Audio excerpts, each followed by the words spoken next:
Мен әркез айтамын, өкпе реніштерге уақыттарыңды жұмсамаңдар. Бұл сізді іштен жеп күйретеді. Менің формулам мынадай: жақсы адамдар сізге бақыт әкеледі, жаман адамдар сізге тәжірибе сыйлайды. Өте нашар кісілер сізге сабақ бере кетеді, ал өте жақсылар ең тамаша естеліктер тарту етеді. Сондай-ақ әркімді, әр нәрсені бағалау керек. Өйткені біздің даналығымыздың қайнары бұл біздің тәжірибеміз, ал біздің тәжірибеміздің қайнары бұл біздің қателіктеріміз. Арқаңнан не болса соны, бетіңе не тиімді болса соны. Ондай адамдарды жек көремін. Өмірімде уақытша адамдарды қаламаймын. Уақытша адамдарға менің уақытым жоқ. Шындыққа ренжіме, ақыры бетіңе айтқан екен, сәттілік деп сана.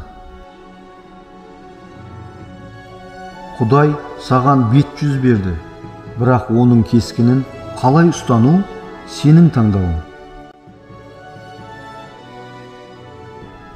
Өмірде барлығы жақсы жағына.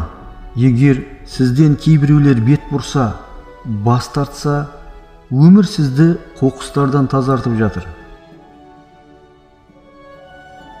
Әрбір сен білетін адамның ішінде сен білмейтін адам бар. Дүниенің соншалықты жалғандығы сондай, барлығы өтірікке, жалғанға алғыс білдіреді, ал шындыққа ренжиді. Алдымен өмірде бәрін татып көресің, одан кейін өмір сені татып көреді. Сенің артыңнан не айтып жатқаны маңызды емес. Бастысы, сен артқа бұрылғанда бәрінің үнсіз қалатынында.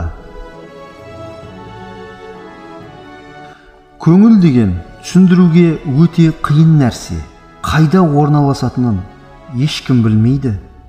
Қалай ауырғанын бәрі біледі. Уақыт деген қызық нәрсе. Кешігіп жатқаныңда неткен аз, күту сәтінде неткен көп нәрсе. Жоғалтқандарыңа қайғырма. Жоғалтқандарыңның бәрі де басқа пішінде өзіңе қайта оралады. Қасыңда сенімен бірге тұрғандарға жақсылап қарашы. Олар сенімен бе, әлде тек қасыңда ғана ма? Күмән таусылған жерде дұрыс өмір басталады. Бұл өмірдегі ең арзан тауар өзгенің сен туралы пікірі.